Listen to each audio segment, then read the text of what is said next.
गीता के चिंतन मनन को करते हुए हर दिन की गीता यात्रा में 9वें अध्याय के अंतिम श्लोक तक आज हम लोग पहुंचे हैं। यह 34वां श्लोक है। मन्मना भव मद्भक्तो मद्याजी माम नमस्कुरु मामेव एष्यसि युक्त्वा एवं आत्मानं मत्परायणः।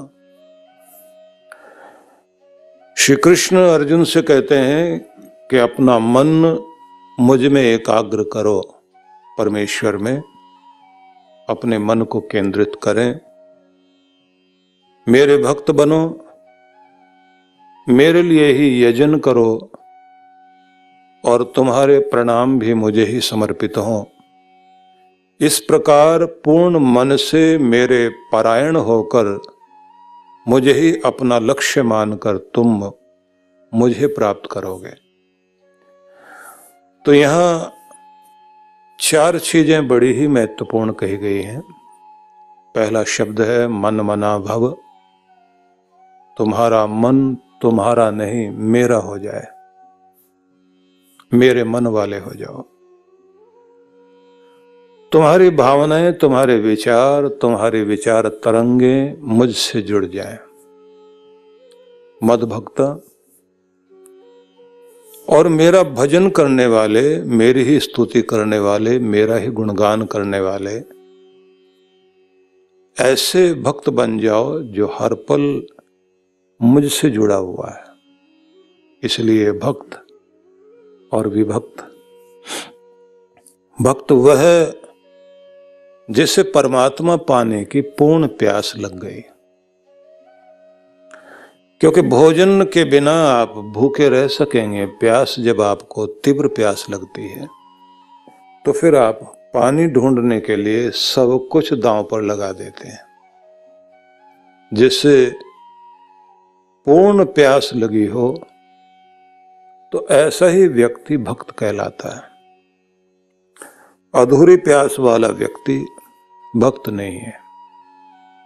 खोजेगा वही जिसे प्यास लगी है, पहुंचेगा भी वही जिसके प्राणों पर बात आ गई हो, जिसको लगता हो कि इसके बिना और कुछ भी नहीं। तो ऐसा जो भी व्यक्ति है उसे भक्त कहा है। इसके बाद तीसरा शब्द है मद्याजी। मद्याजी मतलब मत मतलब मेरे लिए, याजी मतलब यज्ञन करने वाला, यज्ञ करने वाला। यहां 2 अर्थ इसके लिए जाने चाहिए। मेरे लिए ही पूजन करने वाले, यज्ञ होम करने वाले, और दूसरा है श्री कृष्ण का यज्ञ अग्नि में आहुति देने वाला यज्ञ नहीं है। वह यज्ञ है जो श्रेष्ठतम कर्म है। जितने भी महान और शुभ कर्म है वो कर्म तुम्हारे मेरे लिए हो। वह कर्म जो मनुष्य के कल्याण के लिए किए जाते हैं उन सब को ही मानव मात्र के लिए, बल्कि कहना चाहिए कि हमारे यहाँ मानव मात्र नहीं, प्राणी मात्र नहीं कहा, जड़ चेतन सब के लिए, पूरे विश्व के लिए। इसलिए स्वस्ति वाचन में ग्रावाण शब्द के लिए भी प्रयोग किया गया कि हमारे लिए शन्नो ग्रावाण, हमारे लिए कल्याणकारी हो ये पत्थर भी।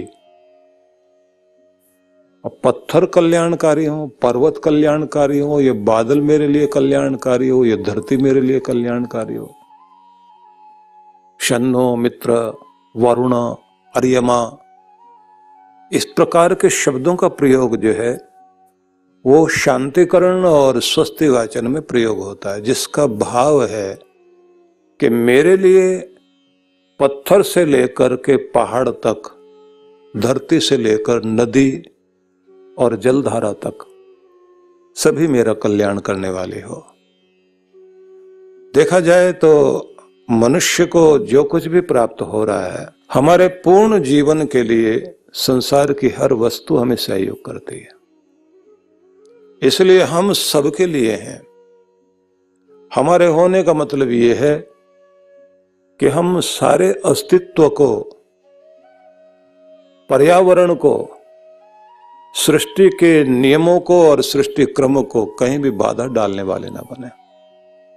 तो इसलिए जो भी संसार के लिए श्रेष्ठतम कर्म हो सकते हैं, मेरा कर्म सबके लिए लाभदायक बन जाए,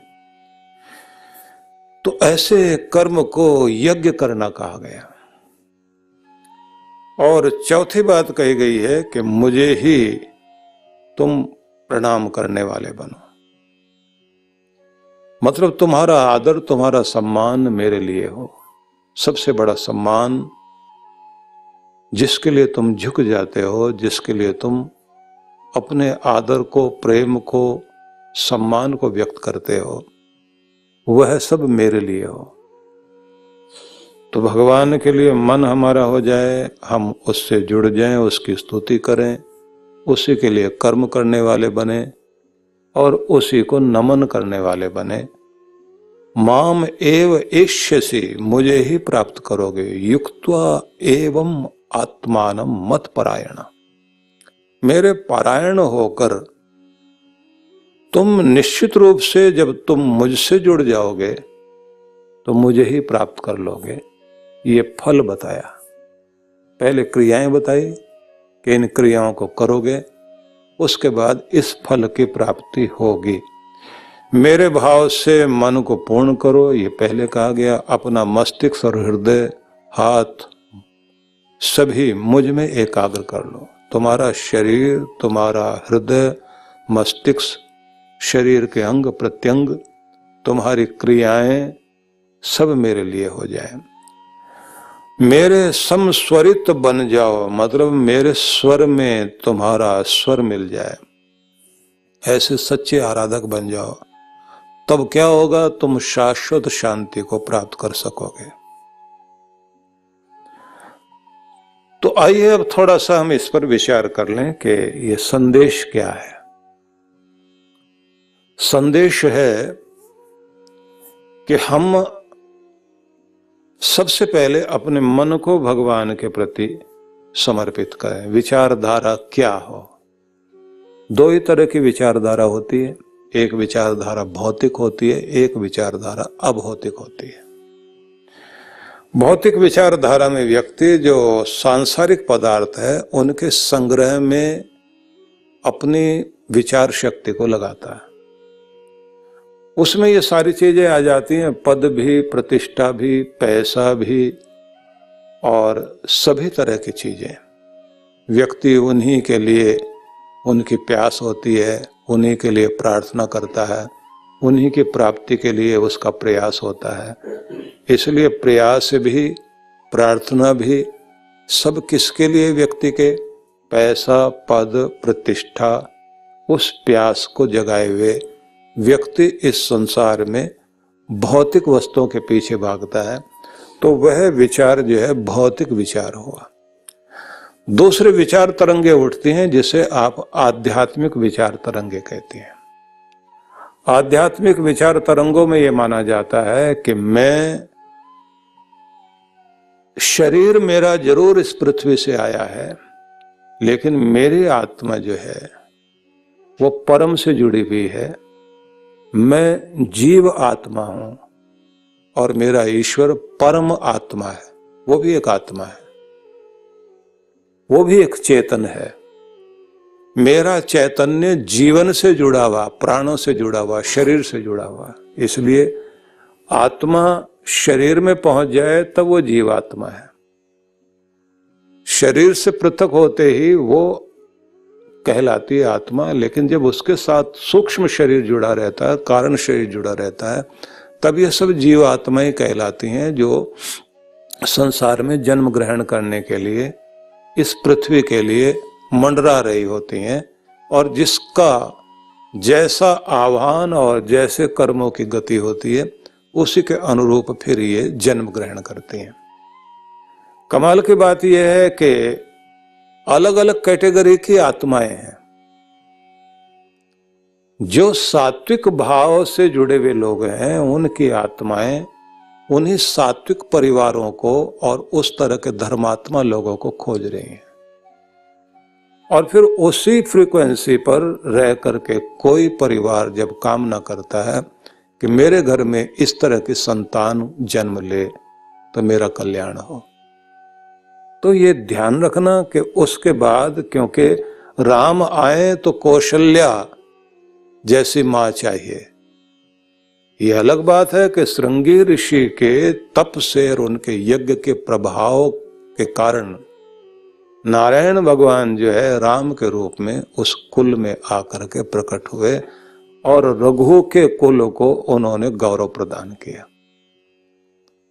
अब रघु से आप इक्ष्वाकु से लेकर के रघु, अज, दिलीप, ये सारे कितने कितने राजा हुए हैं।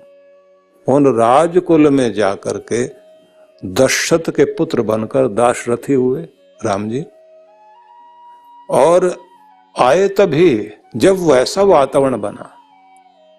इसलिए कमाल तो ये हुआ कि देवकी की कोख से जन्म ले लिया, लेकिन न जाने कौन सा पुण्य और प्रभाव रहा होगा यशोदा का कि उसके आंगन में खेलने के लिए चले गए। और नाम भी यशोदा है।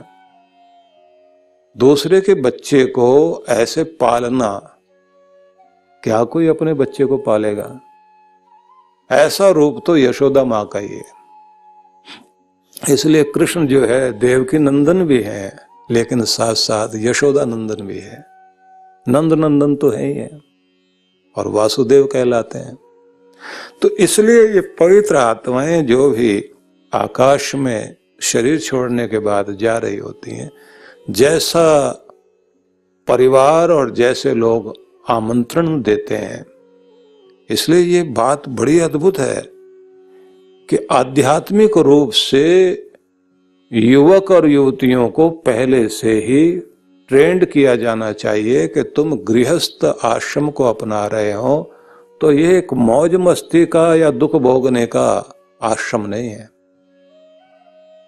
इसलिए बड़ी अद्भुत बात है, आपके ऋषियों ने एक बड़ी अलग तरह की परंपरा दी है। वो परंपरा है कि दो चीजें तो अनिवार्य हैं। 4 आश्रमों में 2 चीजें अनिवार्य कही। एक तो ब्रह्मचर्य आश्रम और उसमें विद्या अध्ययन। दूसरा अनिवार्य बताया गया कि प्रत्येक व्यक्ति को वानप्रस्थ जरूर लेना है, मुनि वाली अवस्था में जरूर पहुंचना है, वैखानस बन करके रहना है। एक अवस्था आ जानी चाहिए कि जब आपके जीवन में तप चलते चलते और आप जो है वैराग्य की ओर चलते हुए संसार से ऊपर उठ सकें। इसलिए मजे की बात यह है, कहते हैं बेटे का बेटा जन्म ले ले तो उसके बाद व्यक्ति को वानप्रस्थी हो जाना चाहिए। पीत वस्त्र आ जाएं उसके और वो पीत वस्त्र धारण करके वैराग्य भाव से तप करता हुआ अपने आत्मा का उद्धार करे। तृतीय तपस्न तप्तम चतुर्थे किम करिष्यसि। तीसरी उम्र में जाकर के व्यक्ति को तप तपना चाहिए। गृहस्थ के बाद का समय ही यही है। जो कहा गृही भूत्वा के गृहस्थ होने के बाद तुम्हें जो है पदार्पण करना चाहिए। इसलिए मैं ये कहा करता हूं कि 50 होते ही आगे आपको वन की तैयारी करनी चाहिए, क्योंकि उसमें शब्द ही वही आते हैं। 51, 52 वन आ रहा है। 51, 52, 53, 54, 55, 56, 57, 58 के ये है संधि काल। ये 8 साल में तैयारी कर लो और जैसे 60 हो जाए तो छोड़ दीजिए सारे ठाठ। 8 साल का बच्चा और 60 साल का वह वयोवृद्ध व्यक्ति जिसकी आयु अब दूसरे क्षेत्र में जाने लगी है, तो कहते हैं उस समय 8 साल के बच्चे को भी घर से बाहर निकलना है, गुरु के पास जाना है पढ़ने के लिए, और 60 वाला भी जाए। तो दोनों के दोनों जो है अब घर में बहू बेटे के खिड़की में झांक कर देखें कि ये क्या कर रहे हैं और उनको टोका टाकी करें, ये करना ही नहीं चाहिए। तो 2 तो अनिवार्य चीजें हो गई, ब्रह्मचर्य काल और विद्याध्ययन। दूसरा हुआ वानप्रस्थ होना। लेकिन दो को कहा गया है कि दो चीजें ऐसी हैं वो तभी मिलेंगी आपको जब आप उसकी योग्यता रखते हो। सन्यासी हर कोई नहीं बन सकता, योग्यता होगी तो उसको बनना चाहिए, नहीं योग्यता है तो उसे नहीं दिया जाएगा, सन्यास नहीं दिया जाएगा। कमाल की बात है कि ऐसा सन्यास देने के लिए लाइन लगा रखी है। मेरे 10,000 सन्यासी मेरे साथ है। अब ये जो है अपना गौरव बढ़ाने के लिए कोई व्यक्ति कहे, और अगर पूछें कि उन सन्यासियों में कहीं तो कोई वैराग्य, कोई भाव हो, बोले ये हमको नहीं पता महाराज। योग्यता देना बहुत जरूरी है, नहीं तो कमाल है 65 लाख लोग हैं भारत में गिरवे वस्त्र पहनने वाले।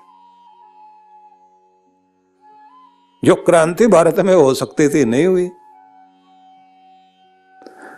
दूसरी बात मानी गई है कि गृहस्थ होने के लिए भी योग्यता चाहिए। अगर आप उस योग्य हैं तो ही आपको विवाह के लिए अनुमति दी जानी चाहिए। ऋषियों का निर्देश तो यही है। मानव धर्म शास्त्र आपको प्रेरित करता है कि किन योग्यताओं के साथ में आपने इधर प्रवेश करना है।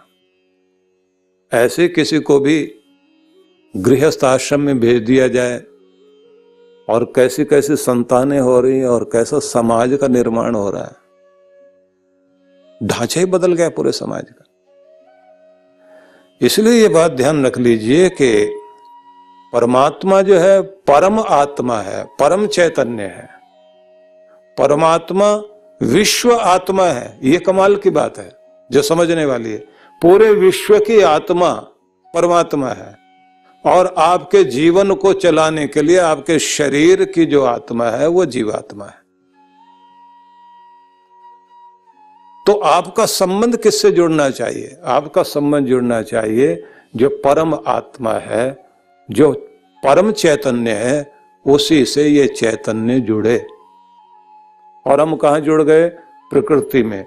और प्रकृति के हैं, गीता कहती है 3 गुण, और तुम्हें क्या होना? गुणातीत। इन 3 गुणों से ऊपर उठ जाओ। वो 3 गुण जो है सत्व, रज और तम, ये 3 गुण जो है फिर 9 तरह की प्रक्रियाएं जीवन के अंदर पैदा कर देती हैं। राजसिक तामसिक का मेल कर देंगे, और इससे बिगड़ते बिगड़ते व्यक्ति की स्थितियां ऐसी होती हैं। जो घोर तामसिक लोग होते हैं उन लोगों को सोने में मजा आएगा, नशे में मजा आएगा, लड़ने में मजा आएगा, अच्छी बातें पसंद नहीं आएगी, नहाना धोना पसंद नहीं आएगा, शुद्ध बातें करें तो बहुत बुरा लगता है उनको, बोर हो जाएंगे, एकदम बोर होकर के भागेंगे। वो कहेंगे ये कोई बात है। लड़ाई झगड़ा बहुत पसंद आता है, जहां जाएंगे कलह कलेश कर लेंगे, गाली वाली दे करके, उनकी भाषा ही गाली देने की, और उनका मनोरंजन क्या? सताने का मनोरंजन है। कमाल की बात है, दूसरे को सता करके बहुत आनंद लेते हैं। आज एक बकरा मिल गया था हमको, वो लोग दूसरे को बकरा समझते हैं। आज हमने उसका ये कर दिया, तो वो एक तरह के लोग। इसलिए प्रकृति के इन रूपों में आकर के व्यक्ति कितना पतित हो जाता है कि पूरी दुनिया में कुछ लोगों के द्वारा जो प्रभाव डाला गया, उस प्रभाव के कारण एक व्यक्ति दुनिया के किसी कोने में स्थिति खराब करता है, पूरी दुनिया में उसका असर जाता है। इसलिए श्री कृष्ण ने सबसे पहले ये कहा, मन मना भाव, तुम्हारा मन जो है मेरा हो जाए। फिर चाहे तुम भौतिक दुनिया में रमण करो, तुम्हारी भौतिक दुनिया भी अभौतिक हो जाएगी।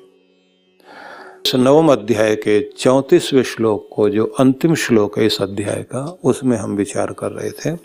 श्री कृष्ण ये कहते हैं कि अपने मन को मेरा मन बनाओ, मन मना भव मद भक्तो मद्याजी माम नमस्कुरो।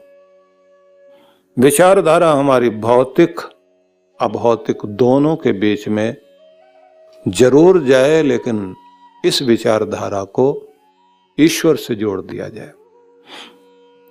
ईश्वर से जोड़ने के बाद हम अपने तीनों प्रकार के दुखों से मुक्ति पाते हैं। 3 तरह के दुख, जिनको दैहिक, दैविक, भौतिक ताप कहा गया, और वैसे आधि, व्याधि, उपाधि भी कहा जाता है।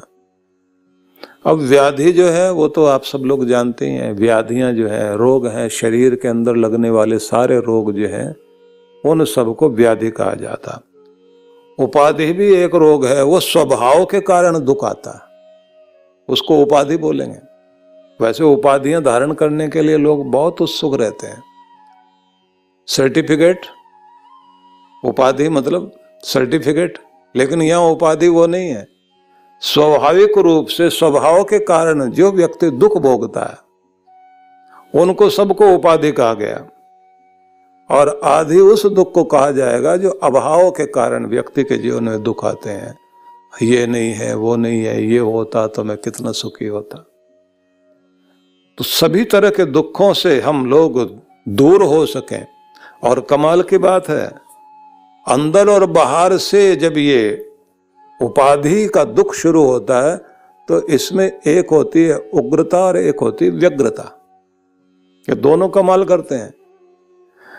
व्यग्रता जो है उसको आप अशांति बोलते हैं ना, उग्रता आपका जो है जोश आ जाना, क्रोध आ जाना।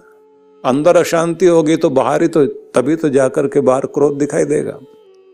इसलिए आंतरिक व्यग्रता है जो आपको अशांति देती है, और उस आंतरिक दबाव के कारण, व्यग्रता के कारण ही उग्रता आती है।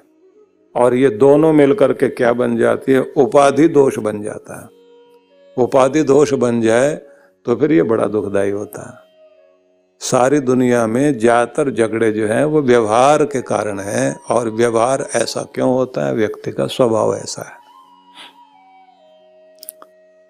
आपने देखा होगा कि ज्यादातर झगड़ों के कारण यही है कि लोग एक दूसरे को समझ नहीं पाते, और कुछ की नेचर ऐसी होती है, आप जब ये समझ लेते हैं ना कि ये है ही इस तरह का व्यक्ति, तो फिर आप मान लेते हैं कि भाई इसको हम कितने डिस्टेंस से चलना है। तो जैसे गाड़ियों के पीछे लिखा हुआ होता है ना, कीप डिस्टेंस,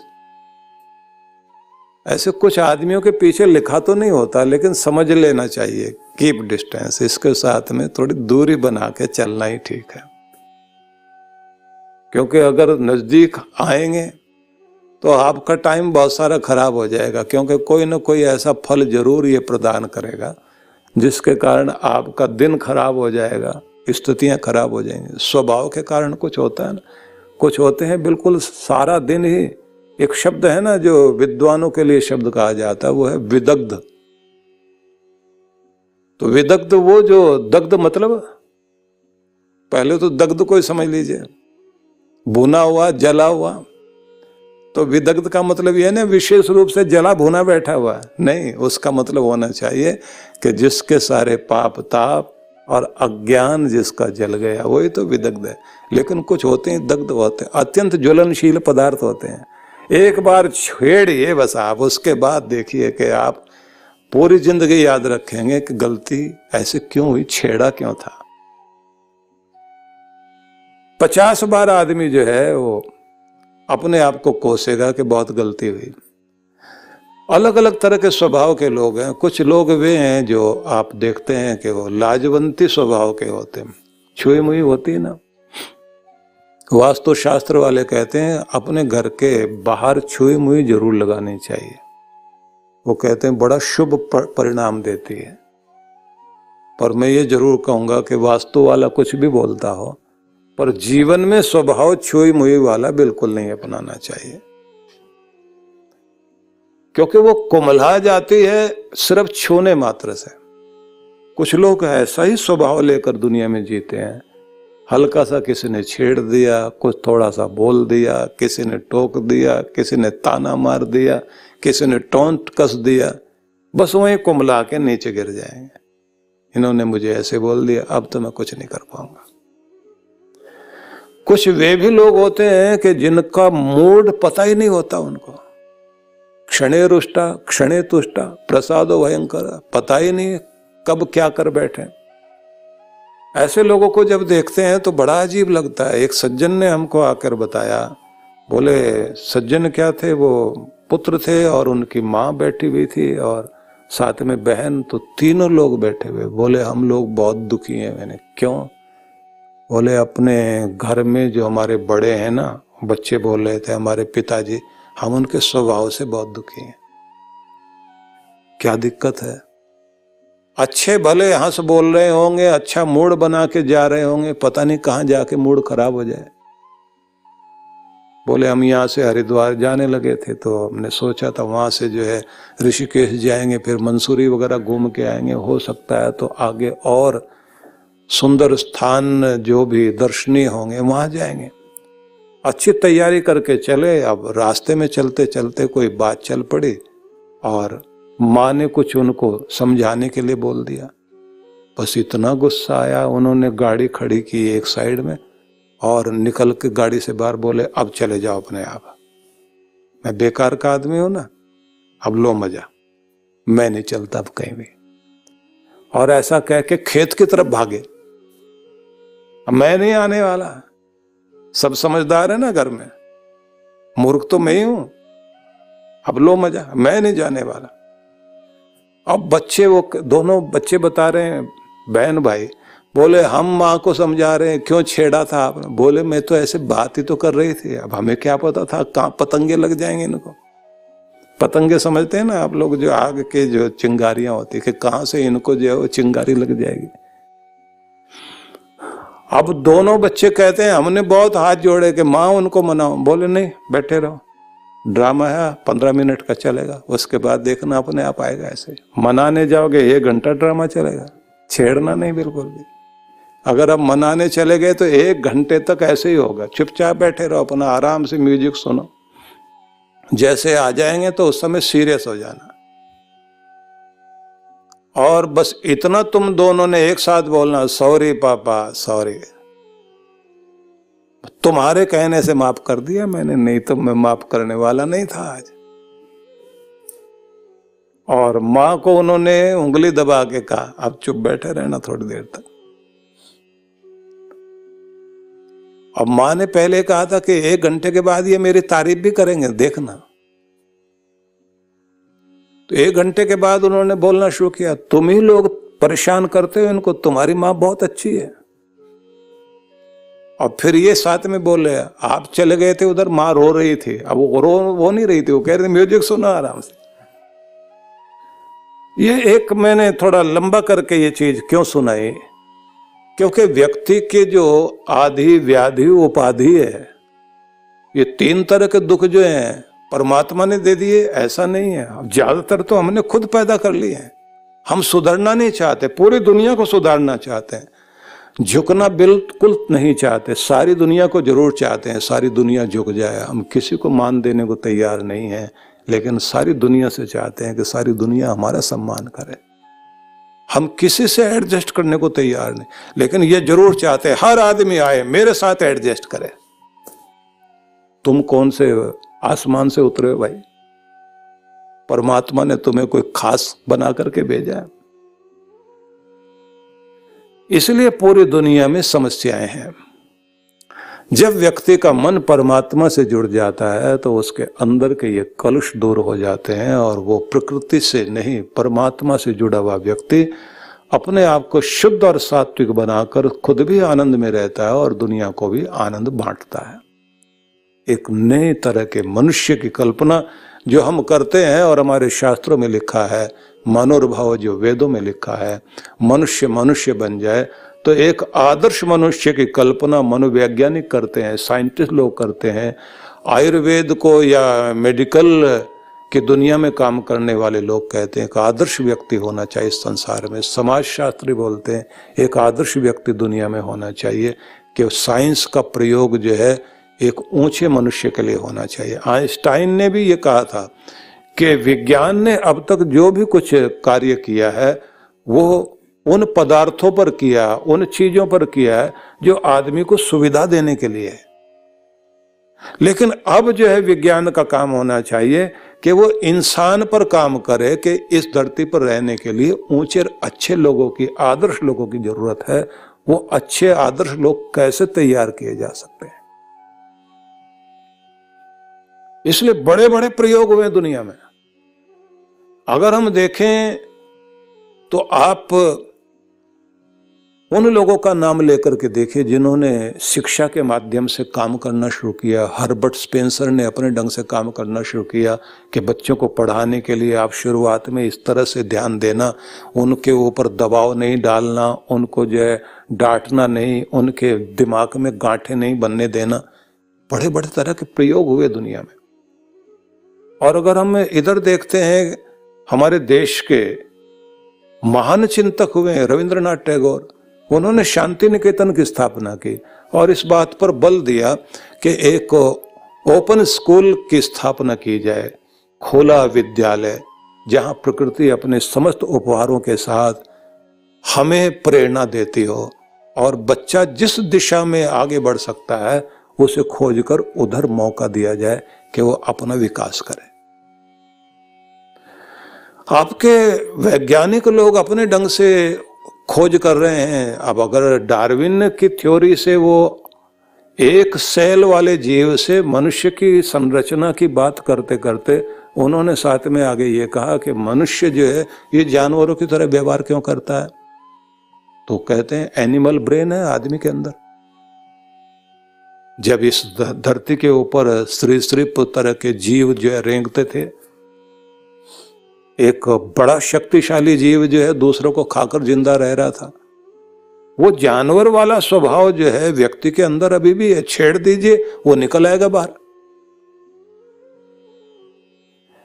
लेकिन ये सब लोगों का जो भी कहना हो, हमारे ग्रंथ क्या कहते हैं? वो कहते हैं आप जो है अनेक अनेक योनियों से होकर के मनुष्य की देह में आए हो, तो आपके अंदर कुछ प्रभाव अनेक योनियों के भी हैं।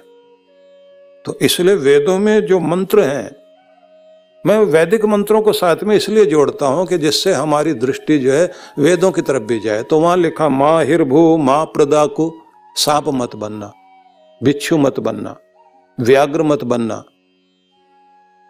उलोक या तुम, शुश्लोक या तुम, जहिष्व या तुम, उत्कोक या तुम। उल्लू का स्वभाव, कुत्ते का स्वभाव, चिड़िया का स्वभाव, भेड़िए का स्वभाव, बिच्छू का स्वभाव, ये तुम्हारी जिंदगी में नहीं आना चाहिए। और जैसे कोई बिच्छू को पत्थर से कुचल देता है, ऐसे ही तुम अपने अंदर की वृत्तियों को कुचल करके एक नए मनुष्य के रूप में अपनी स्थापना करो। ये वेदों के संदेश है। इसलिए मैं ये कहना चाहता हूं, क्यों कहा गया है कि मेरे मन वाले हो जाओ? कृष्ण भगवान ने ये चाहते हैं बस मेरी पूजा करो, इससे मुझे कोई फायदा होगा। उन्हें आप मान दें या अपमान दें, उन्हें कोई फर्क नहीं पड़ेगा। इसलिए उन्होंने कहा मेरे लिए कोई द्वेष्य नहीं है, जिस मैं किसी से द्वेष करता हूं ऐसा कुछ भी नहीं है। कोई ऐसा भी कोई नहीं है कि जिनको मैं प्यार करता हूं, सब बराबर है मेरे लिए। जब समोहम सर्वभूतेषु की भावना आती है तो ये बात जरूर ध्यान रख लेना चाहिए कि वो सब में सम रूप में ईश्वर जो है, ईश्वर तत्व तो सब में एक जैसा व्याप्त है। हाँ, उससे लाभ लेने वाला व्यक्ति जो उसे प्यार करना चाहता है तो उस तरफ जो है वो तरंगे जो बह रही हैं वो उसको मिलनी शुरू हो जाती है, क्योंकि उसने प्रेम से, भक्ति से अपने अंदर पात्रता तैयार कर ली। उसने अपने बर्तन को सीधा कर लिया। बारिश तो उसकी कृपा की बरस रही थी, बस उसके बर्तन में भरनी शुरू हो गई। और जो उल्टा बर्तन है, वेदों में ही एक स्थान पर यह कहा गया है कि बताओ तो सही। प्रश्नोत्तर की एक शैली है वेदों की। जैसे आपके आध्यात्मिक ग्रंथों में प्रश्नोत्तर की बड़ी भारी शैली है। जो आप यक्ष युधिष्ठिर के संवाद पढ़ते हैं, वो प्रश्नोत्तर की शैली है। वेदों में भी जो प्रश्नोत्तर की शैली है, तो उसमें पूछा गया कि बताओ वो ऐसा कटोरा जो उल्टा रखा हुआ और उसका पानी नहीं गिरता, और उस वृक्ष के बारे में भी बताओ जो रोज चलता फिरता है और आसमान से खाता है और हरा भरा रहता है। बस ये सब मनुष्य के बारे में बताया कि वो कटोरा कौन सा है। बोले ये इंसान जिसका कटोरा उल्टा रखा हुआ। थोड़े से बाल वाल हट जाए ना, अभी आप किसी भी ऐसे सज्जन को देख सकते हैं जहां बिल्कुल ही बाल ना हो, तो आप देखेंगे ना तो कटोरा उल्टा रखा हुआ है। अमृत भरा हुआ उसमें प्राणों का, और कहते हैं पानी गिरता नहीं। आदमी का जो है वो जीवन उसमें भरा हुआ है, ये उल्टा कटोरा है और रखा हुआ फिर भी ये जिंदा है, और कहते हैं वो चलता फिरता वृक्ष कौन सा है? बोले चलता फिरता वृक्ष भी मनुष्य ही है, बस उल्टा वृक्ष है, चलता फिरता हुआ उल्टा वृक्ष। ये जैसे पेड़ जो है जड़ से खाते हैं, हमारी जड़ ऊपर है, शाखाएं नीचे हैं, ये जो हाथ है ना ये शाखाएं नीचे हैं। तो ये समझाने के लिए तो हम लोग तो पहले ही उल्टे पात्र हैं।